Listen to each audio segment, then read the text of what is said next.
Kudus di tempat ini. Allahku, penolong hidupku. Mengalirlah Roh Kudus di hati ini. Allahku, penghibur hatiku. Mengalirlah,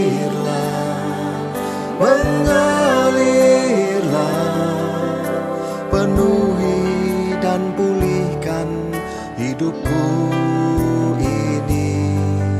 Mengalirlah,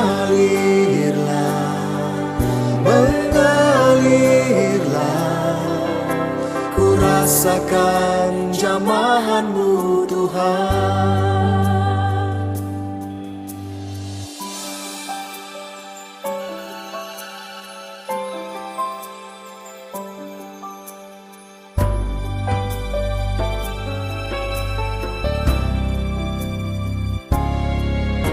Mengalirlah Roh Kudus di tempat ini.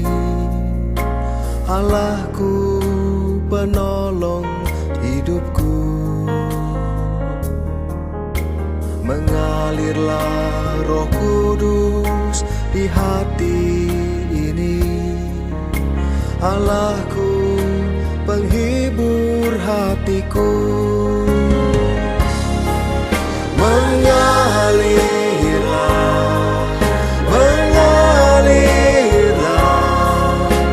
penuhi dan pulihkan hidupku ini.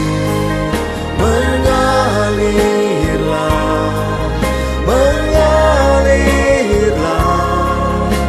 ku rasakan jamahan-Mu Tuhan. Mengalirlah,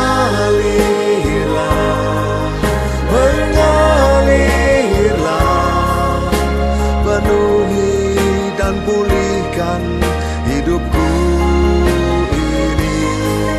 Mengalirlah,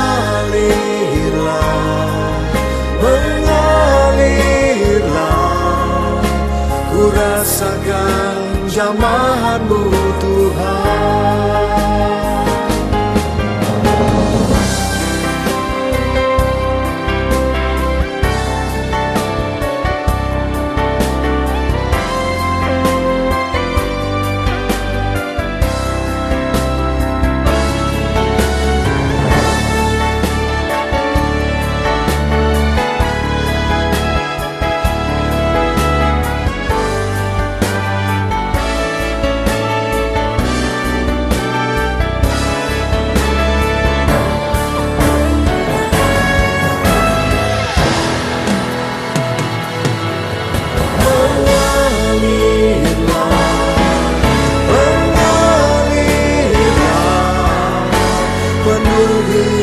Dan pulihkan hidupku.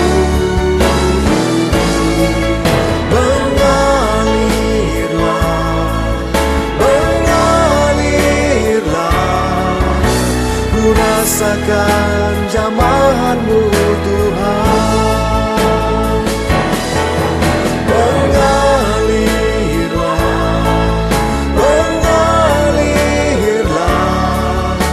penuhi dan pulihkan hidupku ini. Mengalirlah,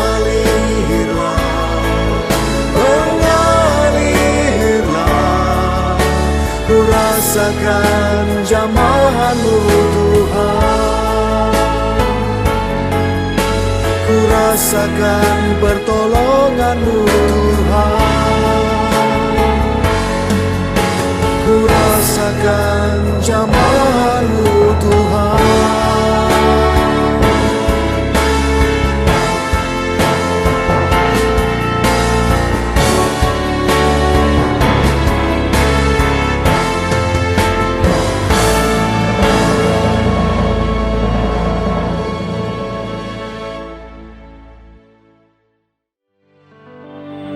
Shalom saudara. Semuanya bersukacita pada pagi hari ini, amin. Mari saudara, saya undang untuk bangkit berdiri, kita akan masuk gerbang Tuhan.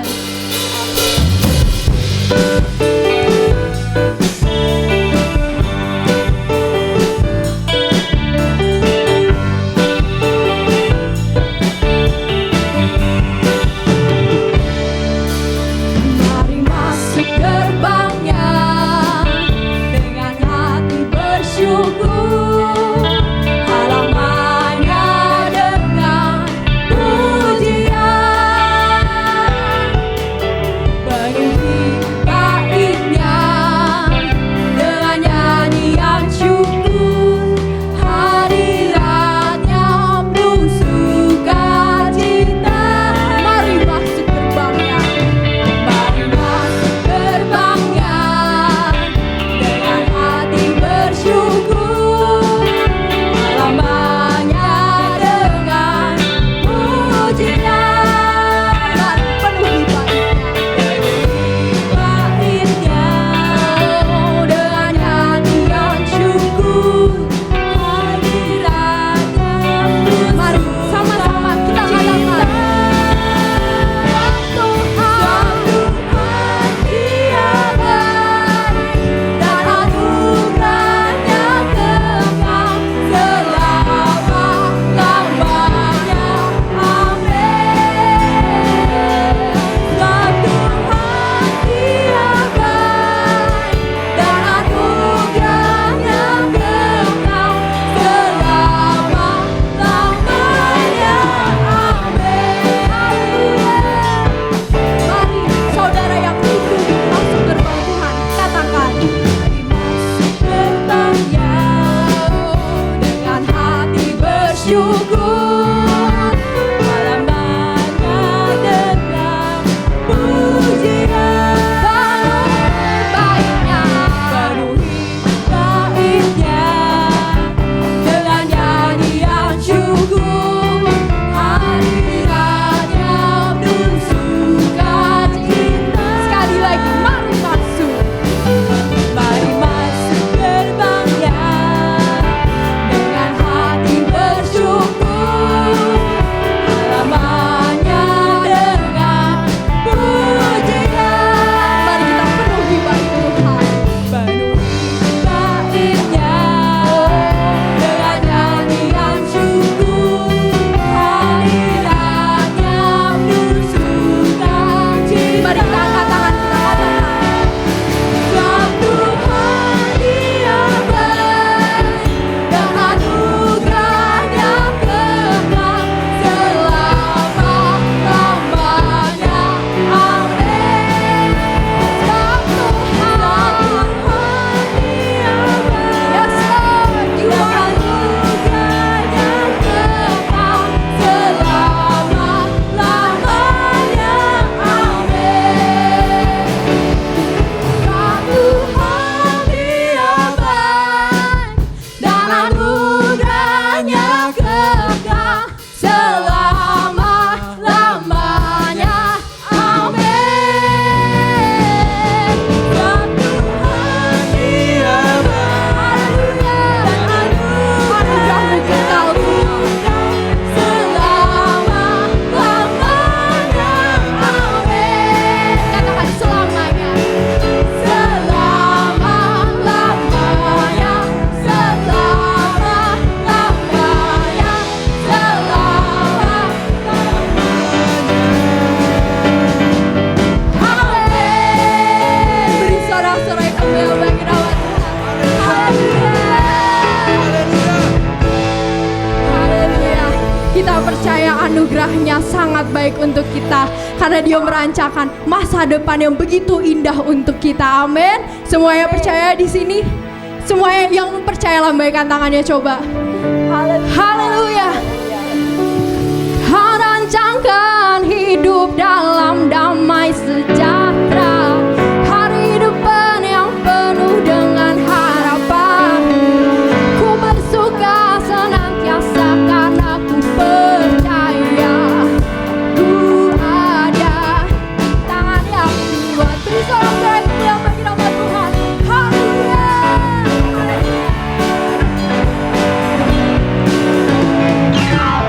Tuhan tak pernah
Tuhan yang kuat. Kita tidak perlu khawatir saudara, Tuhan selalu berserta kita. Amin. Amin. Saya persilahkan saudara untuk duduk kembali. Saatnya kita untuk mendengarkan Bethany News untuk sepekan.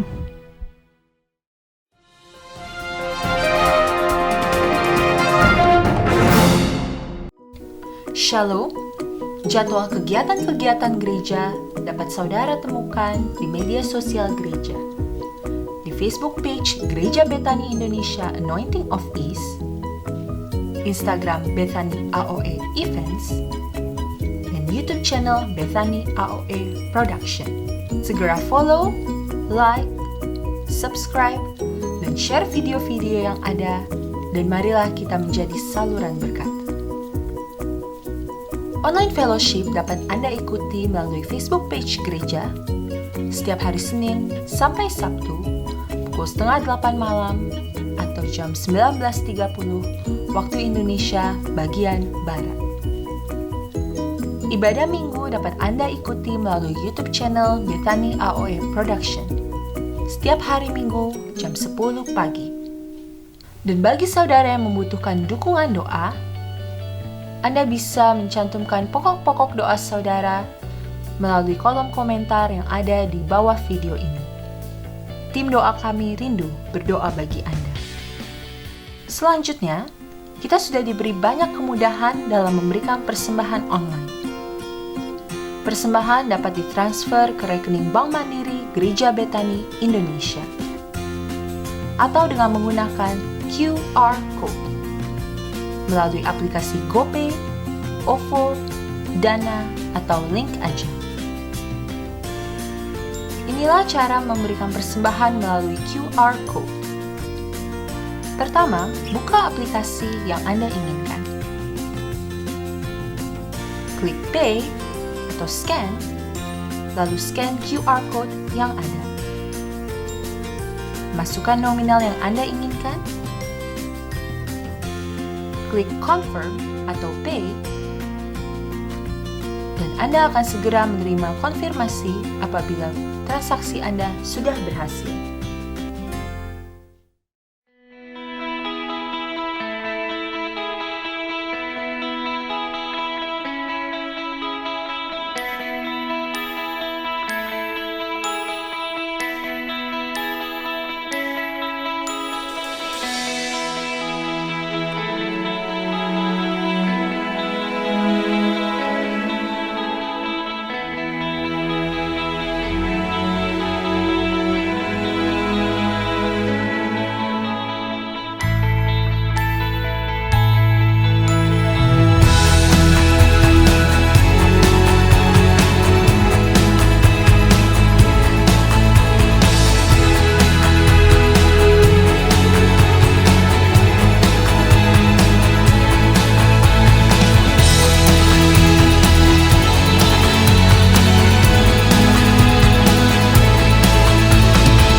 Anniversary Bethany Anointing of Ease, Minggu 29 November jam 10 pagi hanya di channel kesayangan Anda, Bethany AOE Production.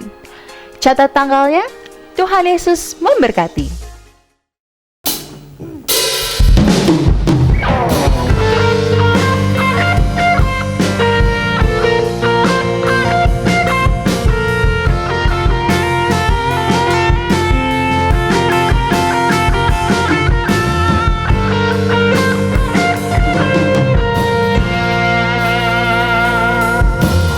Alam semesta melukis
Shalom kekasih-kekasih Kristus. Kita sudah memuji dan menyembah akan Tuhan. Dan saya percaya hadirat Tuhan nyata di tempat kita masing-masing dimanapun kita berada. Di dalam hadirat Tuhan, yang lemah dikuatkan, yang sakit disembuhkan, yang terikat dibebaskan, bahkan yang membutuhkan jalan keluar pertolongan Tuhan. Saya percaya saudara mendapatkan jalan keluar mujizat terbaik daripada Tuhan. Saudaraku, kita ada di bulan November dan ini adalah bulan istimewa bagi gereja Tuhan, Gereja Betani Indonesia, Anointing of East. Karena di bulan ini kita merayakan hari ulang tahun yang ke-15 gereja Tuhan dalam pelayanannya. Dan ibadah hari ulang tahun akan sama-sama kita lakukan pada tanggal 29 November 2020, tentu saja secara virtual, tapi saya percaya sukacita tetap melimpah atas kita sekalian. Karena itu pastikan saudara terus mengikuti ibadah-ibadah setiap hari Minggu melalui channel Gereja Betani Indonesia Anointing of East. Nah, saudaraku yang dikasihi oleh Tuhan, di bulan November ini, khususnya di minggu yang ketiga ini, kita boleh beribadah bersama-sama meskipun secara online, tapi saya percaya tidak mengurangi sedikit pun sukacita, damai sejahtera yang Tuhan berikan bagi kita. Bahkan di dalam ibadah online sekalipun, kita tetap dapat memberikan yang terbaik kepada Tuhan. Kita tetap dapat membawa persembahan kita yang terbaik. Kita dapat membawa pujian penyembahan kita yang terbaik. Dan kita juga akan sama-sama merenungkan kebenaran firman Tuhan. Tak lupa saya mengucapkan terima kasih buat seluruh tim ibadah online Gereja Betani Indonesia Anointing of East yang telah dengan tekun dan setia tiap-tiap minggu menyiapkan untuk kita dapat sama-sama beribadah secara online. Tuhan Yesus memberkati pelayanan saudara, dan saya percaya upah yang besar sudah menanti saudara-saudaraku sekalian. Nah, sebelum kita mendengarkan kebenaran firman Tuhan, mari kita bersatu hati terlebih dahulu di dalam doa. Mari kita berdoa. Bapa, di dalam nama Tuhan kami Yesus Kristus, kami mengucap syukur kalau pada hari ini kembali kami boleh beribadah, dan saatnya kami akan mendengarkan kebenaran firman Tuhan. Berbicaralah kepada kami semua ya Tuhan, urapilah hamba-Mu, urapi kami semua yang mendengarkan firman Tuhan ini, agar kami sama-sama diberkati oleh firman-Mu, dan kami memutuskan kami bukan hanya menjadi pendengar, tapi kami menjadi pelaku-pelaku firman Tuhan. Terima kasih Bapa, dalam nama Tuhan Yesus Kristus kami berdoa. Haleluya, amin. Nah, kekasih-kekasih Tuhan, minggu yang lalu kita sudah membahas satu topik dari tema besar tentang kedatangan Tuhan Yesus untuk kedua kali, yaitu mengenai perang Gog-Magog. Apa itu perang Gog-Magog? Itu adalah pengujian terakhir yang akan memisahkan mana pengikut-pengikut Kristus yang asli dan mana yang palsu. Artinya yang kesetiaan dan ketaatannya palsu. Saudara yang dikasihi oleh Tuhan, setelah perang Gog-Magog, maka berakhir pula kisah daripada si iblis. Karena iblis kemudian akan dilemparkan ke dalam lautan api. Ya, bersama-sama tentu saja yang sudah lebih dahulu di lautan api adalah antikristus dan nabi palsu. Nah, saudara yang dikasihi oleh Tuhan, jika saudara baru pertama kali mengikuti ibadah melalui YouTube channel ini, saya menganjurkan saudara untuk mendengarkan video-video khotbah kedatangan Tuhan. Ya, seri khotbah kedatangan Tuhan Yesus untuk kali yang kedua melalui YouTube channel ini, yaitu Betani AOE Production, agar saudara mendapatkan pemahaman yang benar dan lengkap mengenai kedatangan Tuhan Yesus untuk kali yang kedua.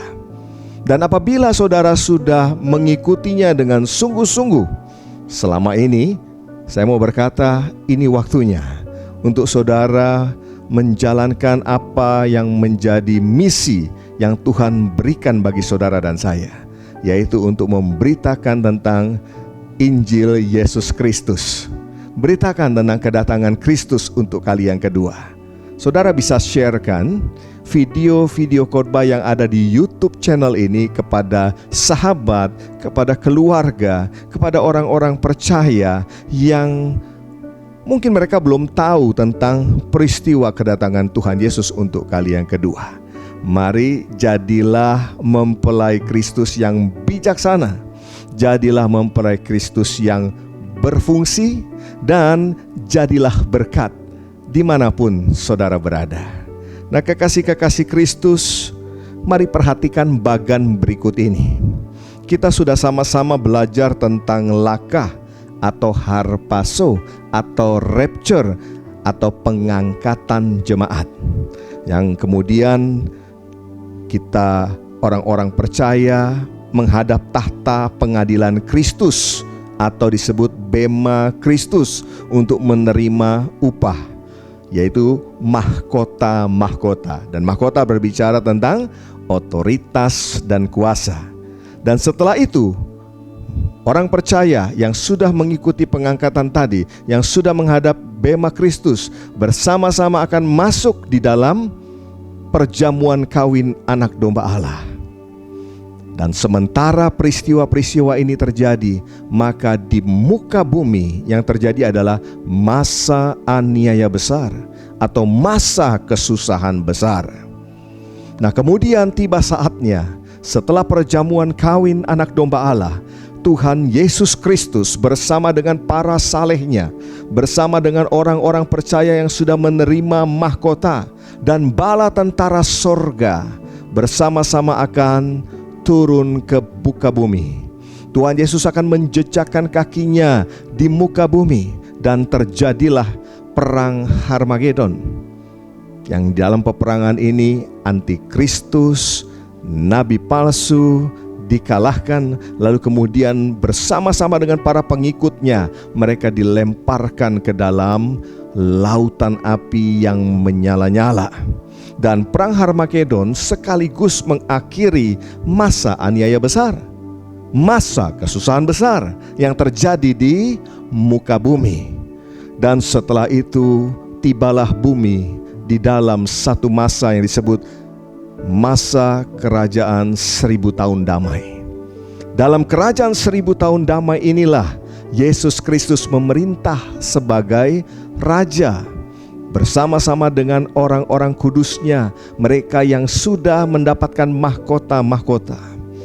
Dan masa 1000 tahun ini menjadi masa yang begitu luar biasa bagi seluruh bumi, di mana keadaan bumi dipulihkan, kemakmuran terjadi di mana-mana, damai sejahtera terjadi di mana-mana.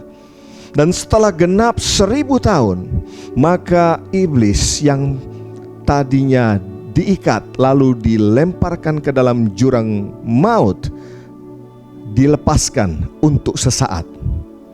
Nah, terjadilah yang disebut perang Gog-Magog, di mana iblis berhasil menyesatkan banyak orang, yaitu mereka yang ketika di dalam kerajaan 1000 tahun nampaknya terlihat setia dan taat kepada Tuhan Yesus Kristus sebagai Raja, namun ternyata itu hanyalah sebuah kepalsuan. Dan mereka kemudian bersama-sama dengan iblis, mereka berontak mengepung kota kudus Yerusalem. Tetapi api dari Allah, api dari Tuhan menghanguskan, menelan mereka semua dan membinasakan mereka. Itu yang tadi kita sudah bahas. Perang Gog-Magog berakhir dengan iblis kemudian dilemparkan ke dalam lautan api yang menyala-nyala dan disiksa selama-lamanya. Nah, setelah peristiwa perang Gog-Magog, maka yang terjadi adalah tahta putih besar. Inilah yang akan kita bahas pada saat ini, yaitu tentang tahta putih besar. Untuk siapakah tahta putih yang besar itu? Nah, mari kita sama-sama membacanya terlebih dahulu di dalam kitab Wahyu pasal 20 ayat yang ke-11 sampai dengan ayat yang ke-15. Lalu aku melihat suatu tahta putih yang besar, dan Dia yang duduk di atasnya Dari hadapannya lenyaplah bumi dan langit, dan tidak ditemukan lagi tempatnya.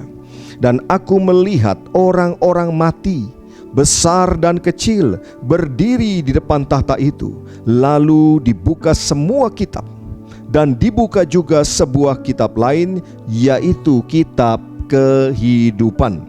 Dan orang-orang mati dihakimi menurut perbuatan mereka, berdasarkan apa yang ada tertulis di dalam kitab-kitab itu. Maka laut menyerahkan orang-orang mati yang ada di dalamnya, dan maut dan kerajaan maut menyerahkan orang-orang mati yang ada di dalamnya, dan mereka dihakimi masing-masing menurut perbuatannya. Lalu maut dan kerajaan maut itu dilemparkanlah ke dalam lautan api. Itulah kematian yang kedua, lautan api.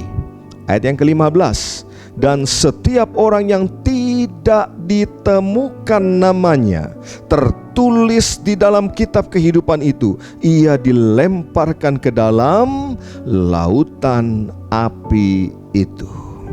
Kekasih-kekasih Kristus, apa yang baru saja kita baca adalah satu peristiwa, yaitu semua orang, besar kecil tadi dikatakan, menghadap tahta putih besar. Nah, kita akan mempelajari apa saja yang ada di dalam peristiwa ini. Yang pertama adalah dikatakan tadi, ada sebuah tahta putih yang besar. Kata tahta di sini, Rasul Yohanes menggunakan kata tronos, ya, atau throne di dalam bahasa Inggrisnya. Di sini berbicara tentang hal yang sungguh nyata, yaitu sebuah tahta. Jadi kata tahta di sini bukanlah sebuah simbol, bukanlah sebuah kata imajinatif, ya, yang menggambarkan tentang kekuasaan atau menggambarkan tentang. Rasul Yohanes mendapatkan penglihatan dan dia sungguh-sungguh melihat, ya, makanya dia menggunakan kata tronos, ya, sebuah tahta yang nyata. Dan kata tahta atau tronos di sini disebutkan besar, ya. Apa arti kata besar atau megas?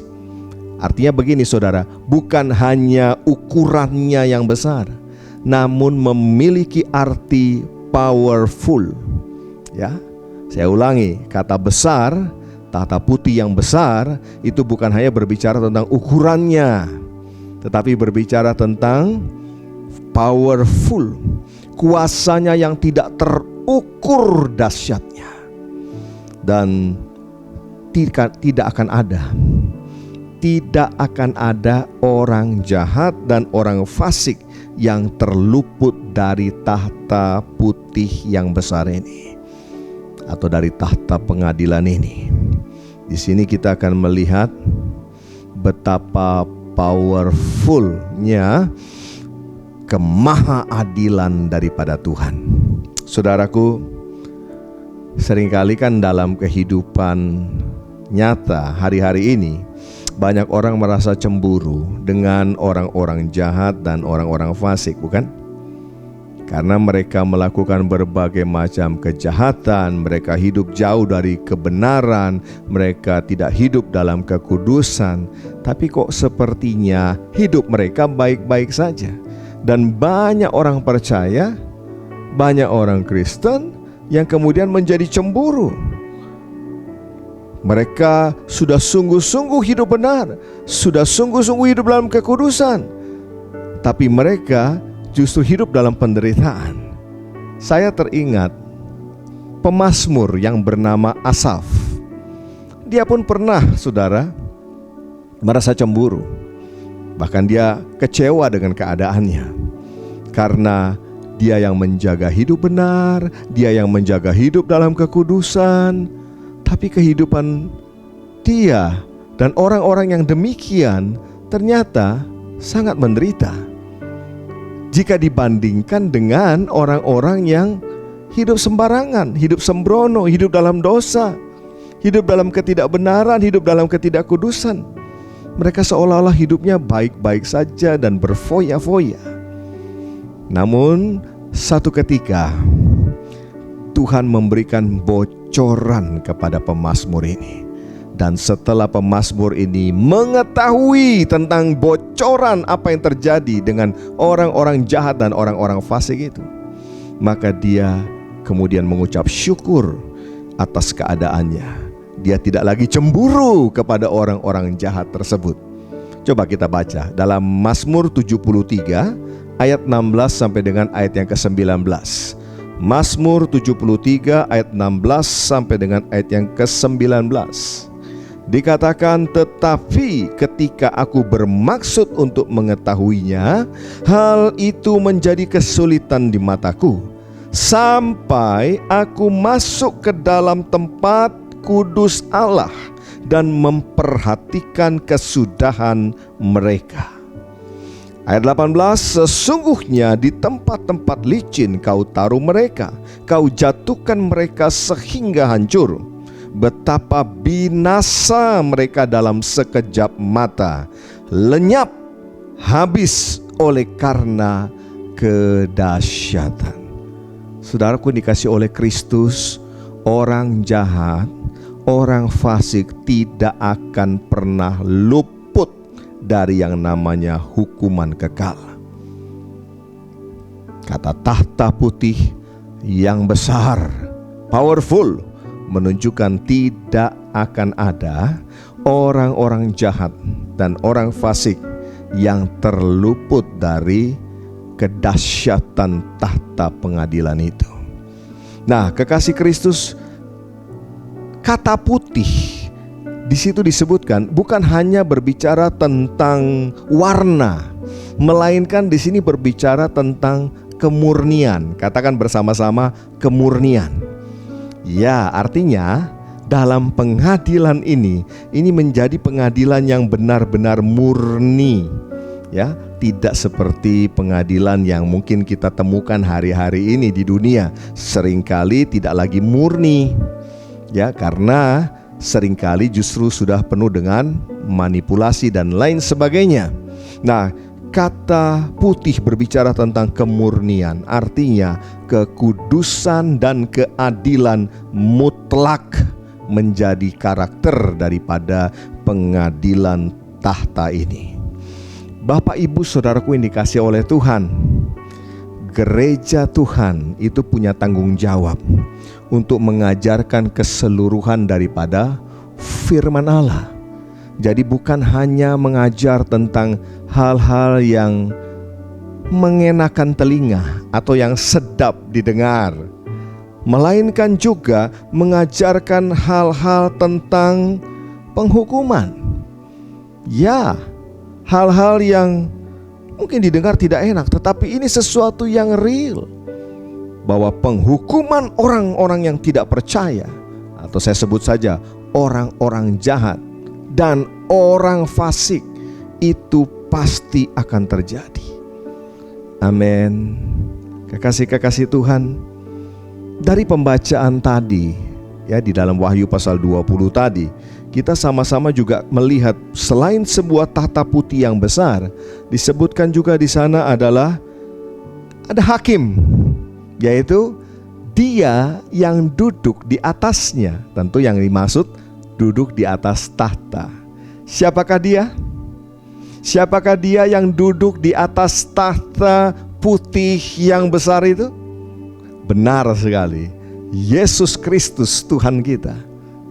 Kita akan baca bersama-sama Yohanes pasal 5 ayat 22. Yohanes pasal 5 ayat 22 berkata, Bapa tidak menghakimi siapapun. Jadi jelas ya, Bapa tidak menghakimi siapapun, melainkan telah menyerahkan penghakiman itu seluruhnya kepada Anak, yaitu Yesus Kristus. Berikutnya ayat 27 sampai dengan 29. Ya, masih Yohanes pasal 5. Dikatakan, dan ia telah memberikan kuasa kepadanya untuk menghakimi karena ia adalah anak manusia. Janganlah kamu heran akan hal itu, sebab saatnya akan tiba bahwa semua orang yang di dalam kuburan akan mendengar suaranya. Dan mereka yang telah berbuat baik akan keluar dan bangkit untuk hidup yang kekal. Tetapi mereka yang telah berbuat jahat akan bangkit untuk dihukum. Ya, ada dua macam kebangkitan kan di sini. Yang satu, orang yang benar dibangkitkan untuk kemudian menerima upahnya dan hidup yang kekal. Sedangkan orang-orang jahat, mereka dibangkitkan untuk menerima hukuman mereka. Kekasih Kristus, saya mau beritahu bahwa di dalam tahta pengadilan Kristus ini, ya, tahta putih besar ini, jangan lagi berharap bahwa Yesus Kristus penuh dengan belas kasih lalu kemudian dia menjadi juru selamat. Itu sudah lewat, saudara. Itu sudah lewat. Saat sekarang ini, ya, tangannya terbuka, penuh belas kasihan, dan dia mau menjadi juru selamat bagi setiap orang yang menerimanya sebagai Tuhan dan juru selamat. Tetapi pada saat itu, ketika ia duduk di atas tahta putih yang besar sebagai hakim, maka dia tidak lagi sebagai juru selamat, tetapi dia akan menghakimi orang-orang jahat dan orang-orang fasik, lalu kemudian menghukum mereka selama-lamanya. Bapak Ibu yang dikasihi oleh Kristus, poin yang ketiga, tadi dikatakan juga dalam Wahyu pasal yang ke-20, orang-orang mati besar dan kecil. Saya ulangi, orang-orang mati besar dan kecil berdiri di hadapan tahta itu. Artinya apa? Ya, baik yang tua, yang muda, yang miskin, yang kaya, yang berpangkat ataupun cuma rakyat jelata, sama saja di hadapan tahta putih yang besar ini. Jika mereka mati di dalam dosa dan pelanggaran-pelanggaran mereka, mereka pasti akan ada di hadapan tahta putih yang besar ini. Saudara yang dikasihi oleh Tuhan, pertanyaannya, selama ini mereka ada di mana? Artinya, di mana orang-orang mati, orang-orang jahat, orang-orang fasik yang mati ini sekarang mereka berada di mana? Alkitab menuliskan mereka berada di kerajaan maut, atau lebih sering disebut sebagai dunia orang mati atau alam maut. Bahasa aslinya adalah Hades, dunia orang mati. Itulah perbedaannya. Apabila orang benar waktunya selesai di muka bumi, artinya dia dipanggil pulang ke rumah Bapa, ya, rest in peace, maka dia akan beristirahat di Firdaus. Dia akan beristirahat dari segala jerih lelahnya sampai tiba hari di mana dia dibangkitkan untuk menerima upahnya. Sebaliknya, orang-orang jahat, orang-orang fasik, mereka akan ada di Hades atau di kerajaan maut. Tentu saudara masih ingat tentang perumpamaan yang disampaikan oleh Tuhan Yesus, bukan? Tentang orang kaya yang berada di dunia orang mati. Ya, kemudian orang kaya ini melihat Lazarus, pengemis itu, ada di pangkuannya Abraham. Dikatakan ada jurang yang memisahkan di antara mereka. Itulah perbedaan antara dunia orang mati, Hades, dan Firdaus. Nah, saudaraku yang dikasihi oleh Tuhan, kita belajar bahwa akan tiba saatnya, akan datang masanya, di mana orang-orang berdosa, orang-orang jahat, orang-orang fasik, mereka akan menerima hukumannya. Nah, pertanyaannya adalah, apa yang harus menjadi perhatian kita di hari-hari terakhir ini? Siapa percaya bahwa kita hidup ada di akhir daripada akhir zaman? Boleh angkat tangan saudara? Puji Tuhan, puji Tuhan. kita ada di penghujung daripada akhir zaman. Nah, apa yang harus menjadi perhatian kita hari ini? Yang pertama adalah bersyukur dan kerjakanlah keselamatan. Artinya begini saudara, ucap syukur sama Tuhan. Bersyukur atas kebaikan Tuhan yang sudah menyelamatkan kita, menyelamatkan saudara dan saya. Kita yang seharusnya dihukum, kita yang seharusnya menghadap tahta putih yang besar dan menerima hukuman kekal selama-lamanya. Tapi oleh karena anugerah Tuhan Yesus Kristus, Ia mati menggantikan saudara dan saya, kita dibenarkan. Oh ya, oleh korban Kristus kita dibenarkan, oleh korban Kristus kita dikuduskan. Kita kemudian menjadi anak-anak Allah. Amin. Bersyukur kita tidak lagi harus menanggung hukuman akibat dosa. Dan mari mulai mengerjakan keselamatan kita dengan takut dan gentar. Apa itu mengerjakan keselamatan kita dengan takut dan gentar?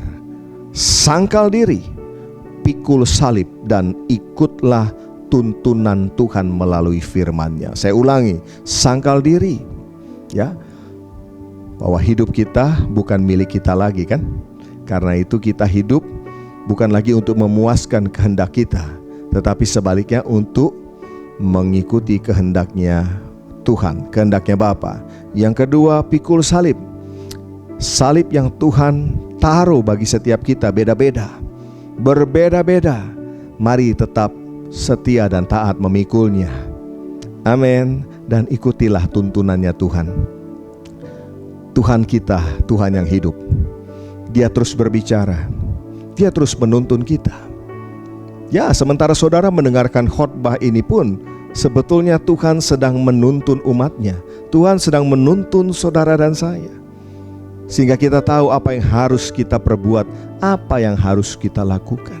Ucap syukur sama Tuhan dan kerjakanlah keselamatan kita dengan takut dan gentar. Saya percaya kita pasti akan terhindar dari menjadi orang-orang yang jahat dan orang-orang yang fasik. Saya jelaskan apa itu fasik. Fasik adalah orang-orang yang sebetulnya sudah tahu tentang kebenaran, tetapi mereka tidak percaya dan tidak mau melakukannya. Itulah orang-orang fasik. Itu yang pertama. Apa yang harus kita lakukan di hari-hari terakhir ini? Bersyukur sama Tuhan dan kerjakan keselamatan kita dengan takut dan gentar. Yang kedua, fokuslah kepada melakukan kehendak Bapa. Ya, saudara dikasih oleh Tuhan, dalam Matius pasal yang ke-7 ayat yang ke-21.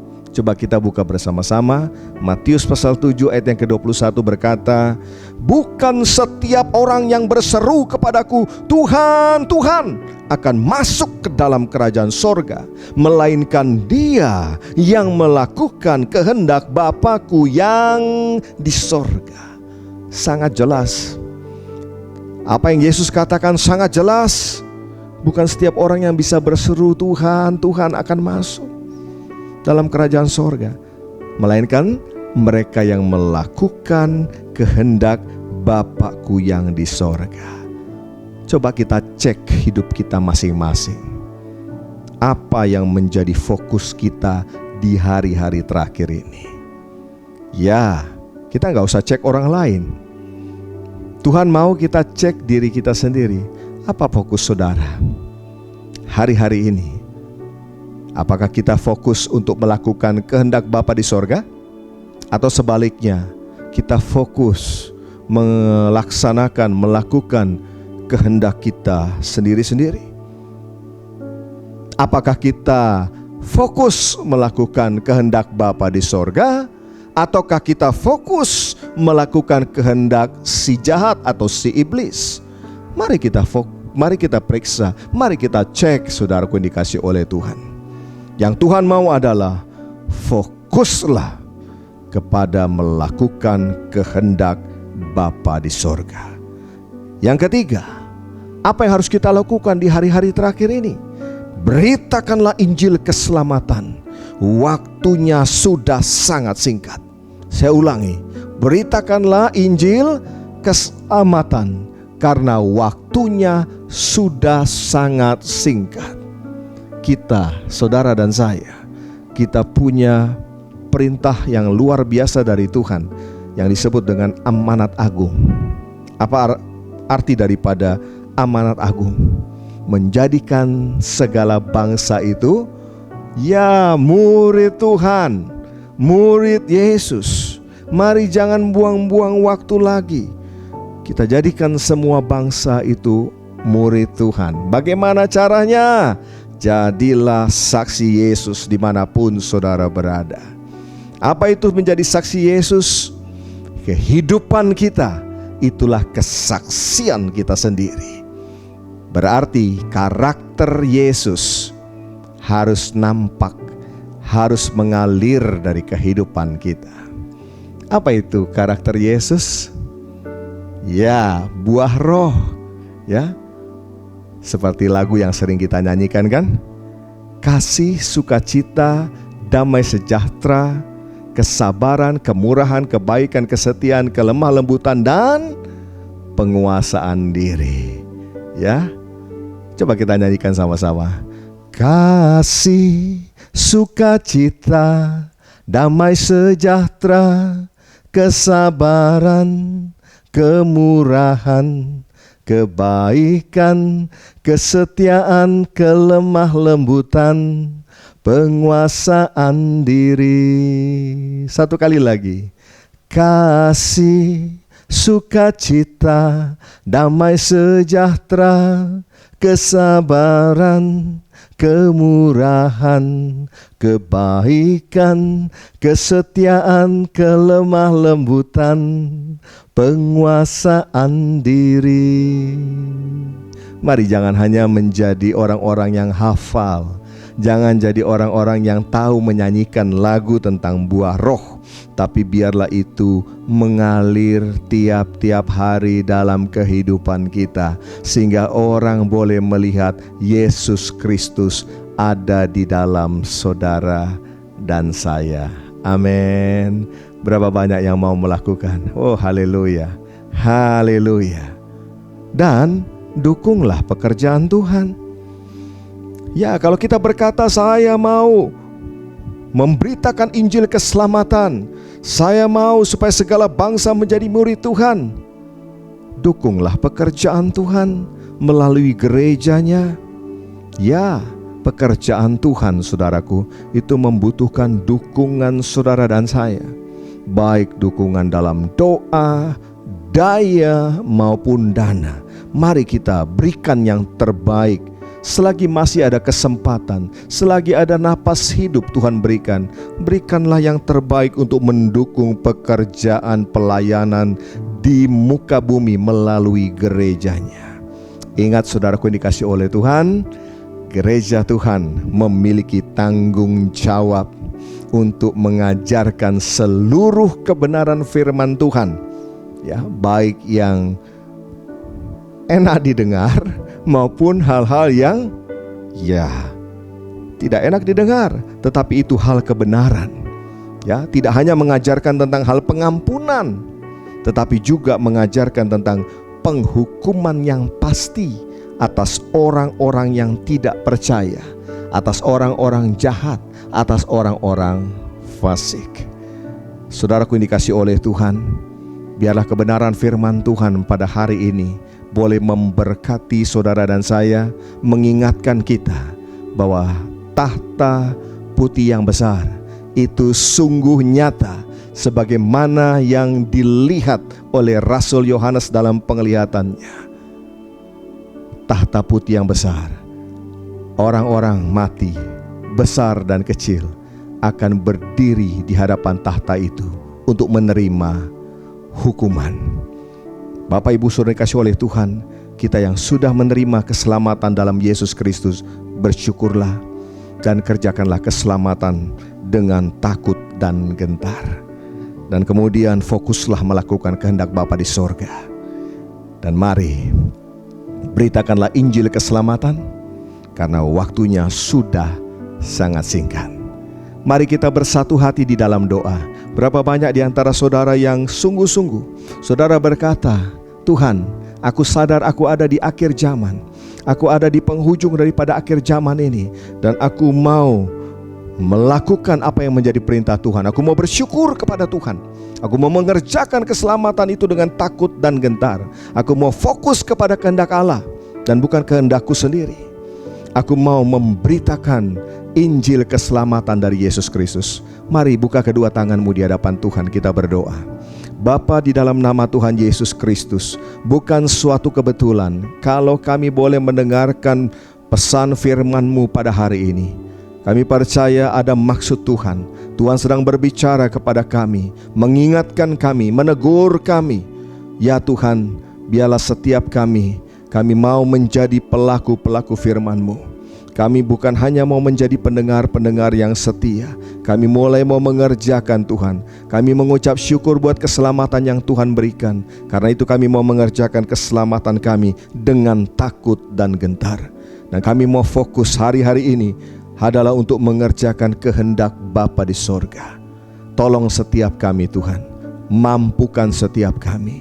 Dan biarlah Tuhan, kami dapat melaksanakan amanat agung-Mu Tuhan, yaitu pergi dan menjadikan segala bangsa murid Tuhan. Terima kasih Tuhan, terima kasih. Biarlah kekuatan yang baru Tuhan limpahkan bagi setiap kami anak-anak-Mu. Beri kami kesempatan untuk mengerjakan apa yang menjadi bagian kami. Dan apabila kami selama ini Tuhan masih hidup dalam kesalahan, masih hidup dalam dosa, kami lebih suka untuk berkompromi dengan dunia ini. Berikan pengampunan-Mu Tuhan. Berikan kesempatan untuk kami bertobat Tuhan. Berikan kami kesempatan untuk kami mulai menjadi mempelai-mempelai Kristus yang sungguh-sungguh taat dan setia kepada Tuhan. Karena hari-hari ini adalah hari-hari terakhir. Roh Kudus, mampukan setiap kami. Topang setiap kami Tuhan, sehingga tidak ada satupun anak-anak-Mu yang menjadi lemah. Tidak ada satupun anak-anak-Mu yang jatuh, apalagi jatuh tergeletak. Terima kasih Bapa di sorga. Hamba-Mu berdoa bagi setiap anak-anak-Mu. Engkau sendiri yang mengurapi dan menolong anak-anak-Mu Bapa. Dan tidak lupa kami juga mengangkat tangan kami berdoa buat bangsa dan negara kami Indonesia. Kami mengucap syukur kami boleh ada di negeri ini. Kami tahu Tuhan, Engkau punya rencana yang hebat, rencana yang besar atas negeri kami Indonesia. Jadikan kami berkat, jadikan kami saluran berkat di tengah-tengah bangsa ini. Kami percaya hujan keselamatan, hujan pertobatan akan melanda Indonesia. Indonesia ada di tangan Tuhan, Indonesia ada di hati Tuhan. Kami percaya Indonesia pasti akan diselamatkan, Indonesia akan penuh dengan kemuliaan Tuhan. Berkatilah para pemimpin-pemimpin kami, mulai dari Bapak Presiden, Wakil Presiden, para pejabat, dari pusat sampai ke daerah-daerah. Biarlah Tuhan mereka boleh menjalankan pemerintahan ini dengan hati yang takut dan gentar akan Tuhan. Terima kasih Bapa di sorga, Engkau baik, sungguh baik, teramat baik. Kami juga mendoakan gereja-gereja-Mu yang ada di seluruh Indonesia. Biarlah di tengah-tengah pandemi ini tangan-Mu sendiri yang menopang gereja-gereja-Mu, memberkati gereja-gereja-Mu, sehingga mereka tetap dapat melakukan tugas panggilan yang Tuhan percayakan bagi gereja-gereja-Mu. Terima kasih Bapa. Bapa di sorga, saat ini hamba-Mu secara khusus berdoa bagi umat Tuhan yang mengikuti ibadah ini, yang membawa persembahan mereka kepada Tuhan. Mereka menabur untuk pembangunan rumah Tuhan, yang membawa persembahan milik Tuhan, yaitu perpuluhan mereka. Tuhan, berkatilah tangan-tangan yang membawa persembahan ini Tuhan. Biarlah Tuhan sendiri membukakan tingkap-tingkap langit di atas kepala mereka dan mencurahkan berkat-Mu sampai berkelimpahan. Curahkanlah berkat-Mu ya Tuhan, dan biarlah persembahan anak-anak-Mu ini boleh dipakai untuk pelebaran kerajaan-Mu di muka bumi.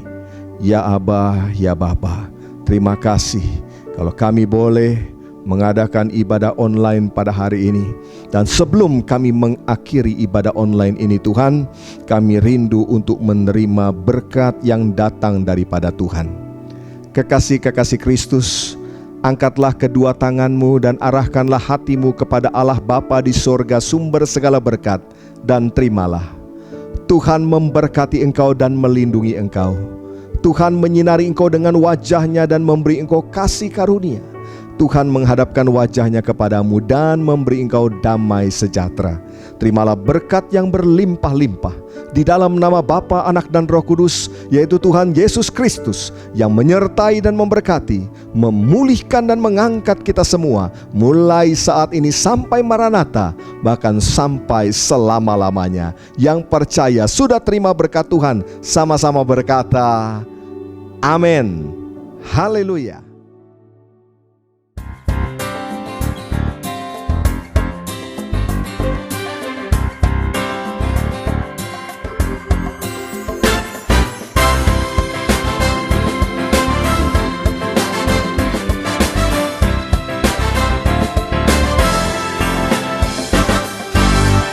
Aku hendak muliakan Tuhan selama aku hidup, selagi ku ada.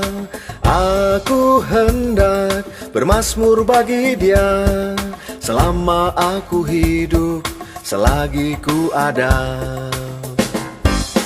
Aku hendak muliakan Tuhan selama aku hidup, selagi ku ada. Aku hendak bermazmur bagi Dia selama aku hidup, selagi ku ada. Tuhan itu Raja untuk selamanya.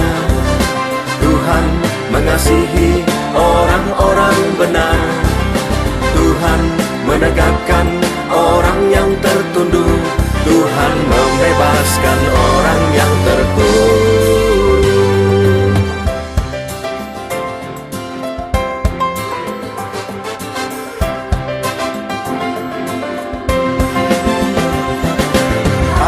Aku hendak muliakan Tuhan selama aku hidup, selagi ku ada.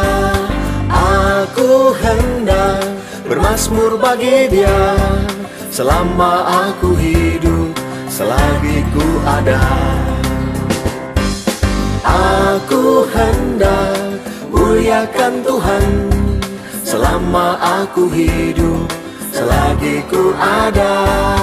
Aku hendak bermazmur bagi Dia selama aku hidup, selagi ku ada. Tuhan itu Raja untuk selamanya. Tuhan mengasihi orang-orang benar. Tuhan menegakkan orang yang tertunduk. Tuhan membebaskan orang yang terkurung. Tuhan itu Raja untuk selamanya. Tuhan mengasihi orang-orang benar. Tuhan menegakkan orang yang tertunduk. Tuhan membebaskan orang yang terkurung.